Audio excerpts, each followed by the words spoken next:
کہتے ہیں عصر کے وقت جو قرآن کی یہ صورت پڑھتا ہے فرشتے تلاوت سننے دوڑے دوڑے اس گھر آتے ہیں۔ بسم اللہ الرحمن الرحیم۔ محترم ناظرین، آج کا وظیفہ عصر کے وقت کا ایک خاص وظیفہ ہے۔ یہ وظیفہ آپ نے نماز عصر کے بعد پڑھنا ہے۔ یہ قرآن پاک کی ایک سورت کی تلاوت کرنی ہے، اور اس سورت کو پڑھنے سے اللہ تعالیٰ بہت خوش ہوتا ہے۔ ناظرین، ہر کوئی جانتا ہے کہ ہر کام کے لیے اللہ تعالیٰ نے فرشتے مقرر کیے ہوئے ہیں جو کہ انسان کے نامہ اعمال لکھتے ہیں۔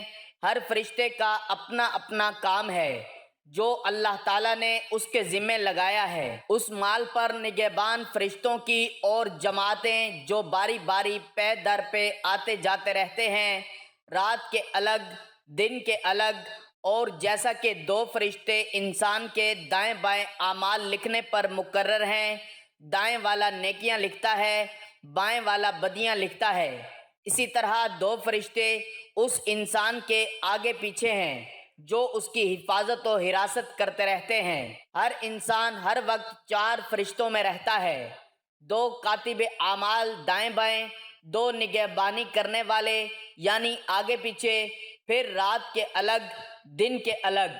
چنانچہ حدیث میں تم میں فرشتے پے در پہ آتے جاتے رہتے ہیں، رات کے اور دن کے اور، ان کا میل صبح اور عصر کی نماز میں ہوتے ہیں۔ رات گزارنے والے آسمان پر چڑھ جاتے ہیں، باوجود علم کے اللہ تبارک و تعالی ان سے پوچھتا ہے کہ تم نے میرے بندوں کو کس حالت میں چھوڑا؟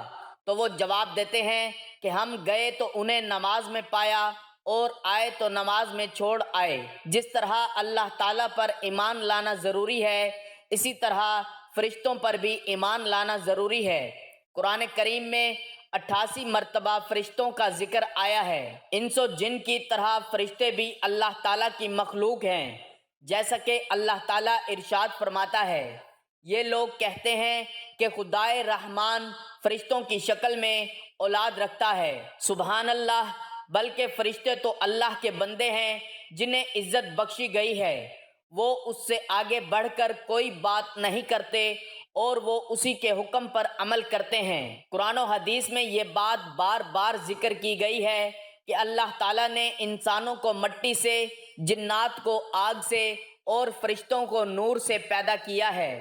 اللہ تعالیٰ نے فرشتوں کی تخلیق اس طرح کی ہے کہ وہ اللہ تعالیٰ کی نافرمانی نہیں کرتے، جو کام ان کے ذمہ کیا گیا ہے وہ اسی میں لگے رہتے ہیں، جیسا کہ اللہ تعالیٰ نے قرآن کریم میں ارشاد فرمایا ہے، اس جہنم پر سخت کڑے مزاج کے فرشتے مقرر ہیں جو اللہ کے کسی حکم میں اس کی نافرمانی نہیں کرتے اور وہی کرتے ہیں جس کا انہیں حکم دیا جاتا ہے۔ فرشتوں کو خالق کائنات نے ایسا بنایا ہے کہ وہ نہ کھاتے ہیں اور نہ پیتے ہیں، جیسا کہ اللہ تعالیٰ نے سورۃ الذاریات میں آیت 24 سے 27 میں حضرت ابراہیم علیہ السلام کے پاس آنے والے مہمانوں کا تذکرہ کیا ہے جو کھانا نہیں کھا رہے تھے، تو حضرت ابراہیم علیہ السلام کو ان پر شک و شبہ ہوا۔ بعد میں حضرت ابراہیم علیہ السلام کو معلوم ہوا کہ یہ تو فرشتے ہیں اور فرشتوں کی فطرت میں کھانا پینا نہیں۔ اسی طرح فرشتے نہ مرد ہوتے ہیں نہ عورت۔ سورۃ الصافات آیت 149 سے 151 میں اللہ تعالیٰ نے مشرکین مکہ کے عقیدے کی تردید کی ہے کہ وہ فرشتوں کو اللہ تعالیٰ کی بیٹیاں کہا کرتے تھے۔ جس طرح اللہ تعالیٰ کی ذات پر ایمان لانا ضروری ہے، اسی طرح نور سے پیدا ہوئی مخلوق یعنی فرشتوں پر بھی ایمان لانا ضروری ہے۔ اللہ تعالیٰ نے قرآن کریم میں تقریباً 88 مرتبہ فرشتوں کا ذکر فرمایا ہے۔ احادیث نبویہ میں بھی فرشتوں کا بارہا ذکر آیا ہے۔ اللہ تعالیٰ نے سورۃ البقرہ آیت 285 میں فرمایا، یہ سب رسول اور تمام مسلمان اللہ پر، اس کے فرشتوں پر، اس کی کتابوں پر اور اس کے رسولوں پر ایمان لائے ہیں۔ مسلمانوں کی طرح یہود و نصارہ بھی تسلیم کرتے ہیں کہ فرشتوں کو اللہ تعالیٰ نے نور سے پیدا کیا ہے، یعنی دیگر آسمانی کتابوں اور صحیفوں میں بھی فرشتوں کا ذکر ملتا ہے۔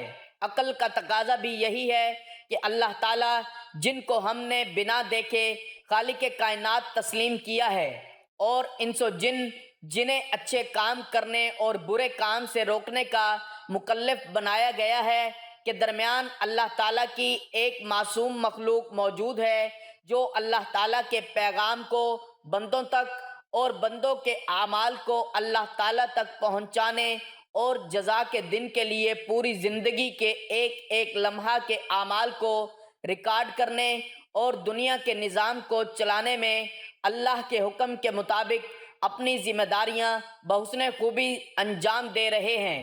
حالانکہ ہمارا یہ ایمان و عقیدہ ہے کہ اللہ تعالیٰ ہر چیز سے پوری طرح واقف ہے، اسے فرشتوں کی ضرورت نہیں ہے، چنانچہ دنیا کے ہر مذہب میں کسی نہ کسی شکل میں فرشتوں کا تصور موجود ہے۔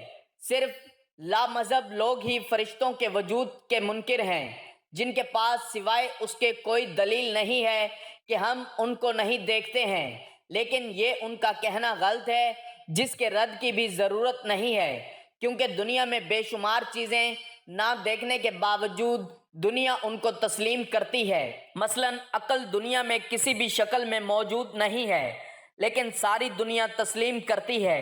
فرشتے اللہ تعالیٰ کے حکم سے اپنی اصل شکل کے علاوہ کسی دوسری شکل میں بھی ظاہر ہو سکتے ہیں۔ چنانچہ حضرت جبرائیل علیہ السلام کبھی کبھی کسی انسانی شکل میں آپ کے پاس تشریف لاتے اور اللہ تعالیٰ کا پیغام آپ کو پہنچا دیتے تھے۔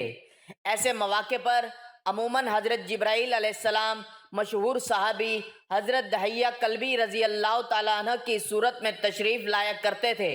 حضرت جبرائیل علیہ السلام 3 مرتبہ اپنی اصل صورت میں تشریف لائے تھے، ایک نبوت کے بالکل ابتدائی دور میں، دوسری بار خود حضور اکرم صلی اللہ علیہ وآلہ وسلم نے حضرت جبرائیل علیہ السلام سے ان کی اصل صورت میں دیکھنے کی خواہش ظاہر فرمائی تھی، اور تیسری مرتبہ معراج کے موقع پر حضرت ابراہیم علیہ السلام، حضرت مریم اور حضرت لوط علیہ السلام کے قصوں میں بھی قرآن کریم میں مذکور ہے کہ فرشتے انسانی شکل میں ان کے پاس آئے تھے۔ نیز بخاری و مسلم و دیگر کتب حدیث میں حضرت عمر فاروق رضی اللہ تعالی عنہ سے مروی ہے کہ حضرت جبرائیل علیہ السلام نبی اکرم کے پاس ایک آدمی کی شکل میں تشریف لائے تھے، جبکہ آپ صحابہ کرام کے درمیان تشریف فرما تھے، اور حضرت جبرائیل علیہ السلام نے لوگوں کی تعلیم و تربیت کے لیے ایمان، اسلام اور احسان کے متعلق سوال کیے تھے۔ فرشتوں کی تعداد اللہ تعالیٰ کے علاوہ کوئی نہیں جانتا۔ اللہ تعالیٰ فرماتا ہے، تمہارے پروردگار کے لشکر کو اللہ کے علاوہ کوئی نہیں جانتا۔ چند فرشتوں کے نام کا تذکرہ قرآن و حدیث میں موجود ہے۔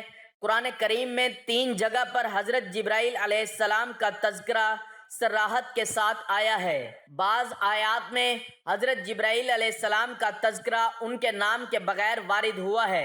سورۃ البقرہ آیت نمبر 98 میں حضرت جبرائیل علیہ السلام اور حضرت میکائیل علیہ السلام دونوں کا تذکرہ موجود ہے۔ حضرت اسرافیل اور حضرت عزرائیل علیہ السلام کے نام کا تذکرہ تو قرآن کریم میں موجود نہیں، لیکن ان کی ذمہ داری کو قرآن کریم میں بیان کیا گیا ہے۔ نیز احادیث اور تاریخی کتابوں میں کثرت سے ان دونوں فرشتوں کا ذکر موجود ہے۔ جہنم کے داروغہ حضرت مالک کا ذکر سورۃ الزخرف آیت 77 میں ہے، اور وہ دوزخ کے فرشتہ سے پکار کر کہیں گے کہ اے مالک، تمہارا پروردگار ہمارا کام ہی تمام کر دے۔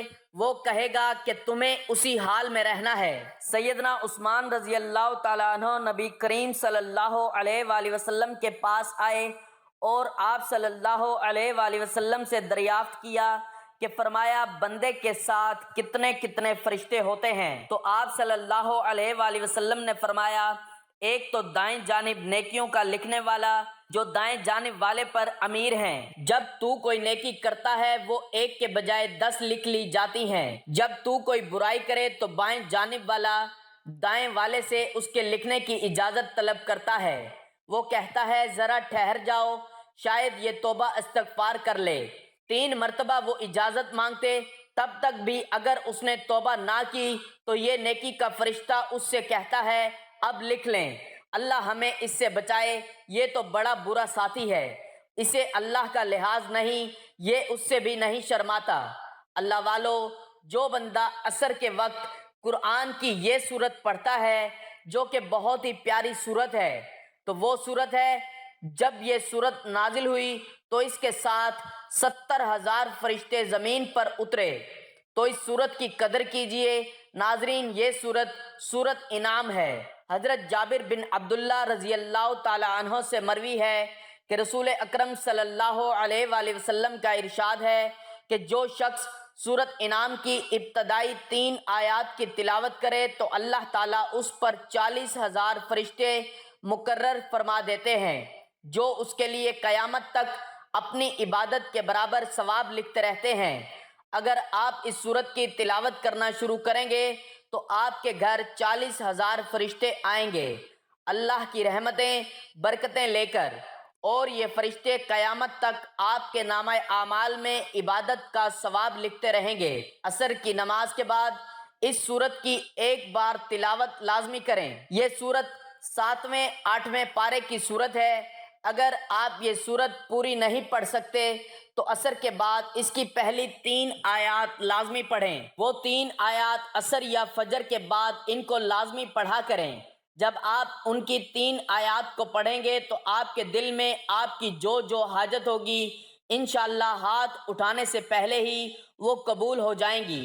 سورت انعام قرآن مجید میں مذکور صورتوں کی ترتیب کے لحاظ سے پہلی مکی سورت ہے، اور اس کا مرکزی مضمون یہ ہے کہ اس میں اسلام کے بنیادی عقائد جیسے اللہ تعالیٰ کے وجود، اس کی وحدانیت، اس کی صفات اور اس کی قدرت کو انسان کی اندرونی اور بیرونی شہادتوں سے ثابت کیا گیا ہے۔ وحی اور رسالت کے ثبوت اور مشرکین کے شبہات کے رد پر عقلی اور حسی دلائل پیش کیے گئے ہیں۔ مرنے کے بعد دوبارہ زندہ کیے جانے، قیامت کے دن اعمال کا حساب ہونے اور اعمال کی جزا ملنے کو دلائل سے ثابت کیا گیا ہے۔ اس کے علاوہ اس صورت میں یہ مضامین بیان کیے گئے ہیں۔ نمبر 1، زمین میں گھوم پھر کر سابقہ لوگوں کی اجڑی بستیاں، ویران گھر اور ان پر کیے ہوئے اللہ تعالیٰ کے عذاب کے آثار دیکھ کر ان کے انجام سے عبرت حاصل کرنے کی ترغیب دی گئی ہے۔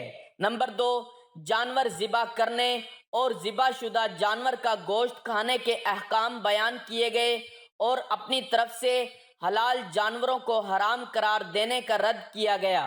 نمبر 3، والدین کے ساتھ احسان کرنے، ظاہری اور باطنی بے حیائیوں سے بچنے، تنگ دستی کی وجہ سے اولاد کو قتل نہ کرنے اور کسی کو ناحق قتل نہ کرنے کا حکم دیا گیا ہے۔ نمبر 4، حضرت ابراہیم علیہ السلام اور ان کی قوم کا واقعہ بیان کیا گیا، اور آخر میں قرآن اور دین اسلام کی فضیلت بیان کی گئی۔ جو شخص سورت انعام کی اول 3 آیتوں کی قرأت کرے گا تو اللہ جل شانہ اس کے لیے 70,000 فرشتے بھیجتا ہے جو اس کے لیے مغفرت طلب کرتے رہیں گے۔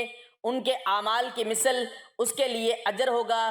جب قیامت کا دن ہوگا تو اللہ تعالیٰ اس کو جنت میں داخل فرمائیں گے، اس کو اپنے سائے میں جگہ عطا فرمائیں گے اور اس کو جنت کے پھلوں میں سے کھلائیں گے، اور نہر کوثر سے وہ پانی پیے گا اور سلسبیل چشمے سے وہ غسل کرے گا، اور اللہ تعالیٰ فرمائیں گے میں تیرا رب ہوں اور تو میرا بندہ ہے۔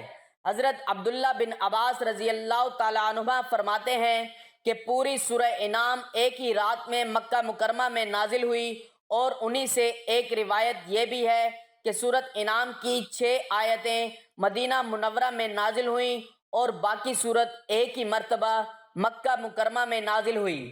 حضرت انس بن مالک رضی اللہ تعالیٰ عنہ سے روایت ہے، رسول کریم صلی اللہ علیہ وآلہ وسلم نے ارشاد فرمایا، سورت انعام نازل ہوئی اور اس کے ساتھ بلند آواز سے تسبیح کرتی ہوئی فرشتوں کی ایک جماعت تھی، جس سے زمین و آسمان کے کنارے بھر گئے۔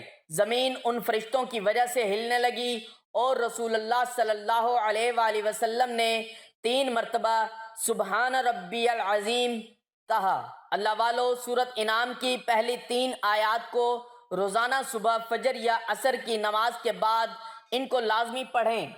یعنی اگر آپ پوری سورت نہیں پڑھ سکتے تو یہ 3 آیات روزانہ پڑھیں اور ان کو حفظ کرنا، انشاءاللہ قیامت تک آپ کا گھر اللہ کی رحمتوں سے، برکتوں سے اور فرشتوں سے بھرا رہے گا۔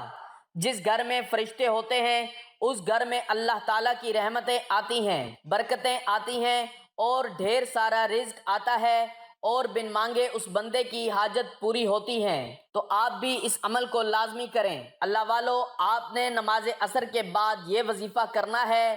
اس وظیفے کا طریقہ میں آپ کو سمجھا دیتا ہوں۔ سب سے پہلے آپ نے عصر کی نماز پڑھنی ہے۔ باوضو مصلی پر بیٹھ کر آپ نے حضور پاک صلی اللہ علیہ وآلہ وسلم کی ذات اقدس پر 3 بار درود پاک کا نذرانہ پیش کرنا ہے۔ درود پاک آپ کوئی سا بھی پڑھ سکتے ہیں۔ آپ صلی اللہ علیہ وآلہ وسلم پڑھ لیں یا صلی اللہ علی محمد پڑھ لیں، یا آپ نماز والا درود ابراہیمی پڑھ لیں۔ ایک بار ثواب کی نیت سے میرے ساتھ بھی پڑھ لیں۔ اللہم صلی علی محمد وعلی آل محمد کما صلیت علی ابراہیم وعلی آل ابراہیم انک حمید مجید۔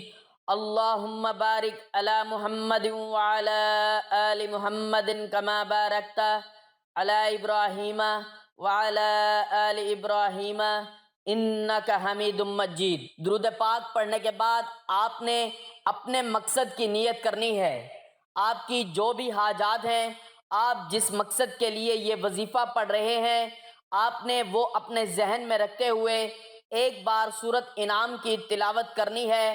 اگر آپ سورۃ انعام پوری نہیں پڑھ سکتے تو اس کی پہلی 3 آیات پڑھ لیں۔ اس کے بعد آپ نے اللہ تعالیٰ کے بابرکت نام کی ایک تسبیح پڑھنی ہے، یا باسطو یا اللہ، یا باسطو یا اللہ، یا باسطو یا اللہ۔ یہ ایک تسبیح پڑھنے کے بعد آپ نے آخر میں وہی درود پاک 3 بار پڑھنا ہے جو شروع میں پڑھا تھا۔ درود پاک پڑھنے کے بعد آپ نے آخر میں اللہ تعالیٰ سے دعا کرنی ہے۔ آپ نے اپنے گناہوں کی سچی توبہ کرنی ہے اور اللہ تعالیٰ سے آپ کا جو بھی مقصد ہو اس مقصد کی نیت سے اللہ تعالیٰ سے مانگنا ہے۔ انشاءاللہ یہ وظیفہ کرتے ہی آپ کی تمام خواہشات پوری ہو جائیں گی۔ میری اللہ تعالیٰ سے دعا ہے کہ میرا سنانا اور آپ کا سننا اپنی بارگاہ الہی میں قبول و منظور فرمائے۔ اللہ تعالیٰ ہم سب کے کبیرہ صغیرہ گناہوں کو معاف فرمائے، اور اللہ تعالیٰ ہم سب کے رزق میں فراوانی عطا کرے اور تنگ دستی دور کرے۔ اللہ تعالیٰ ہم سب کو 5 وقت بعد جماعت نماز ادا کرنے کی توفیق عطا فرمائے۔ آمین ثم آمین۔ دوستو، میری آپ سے گزارش ہے کہ اپنے رزق میں برکت، وسعت اور کشادگی کے لیے اللہ تعالیٰ کے 99 ناموں میں سے ایک نام کمنٹ میں ضرور شیئر کریں۔ اللہ تعالیٰ ہم سب کا حامی و ناصر ہو۔ آمین۔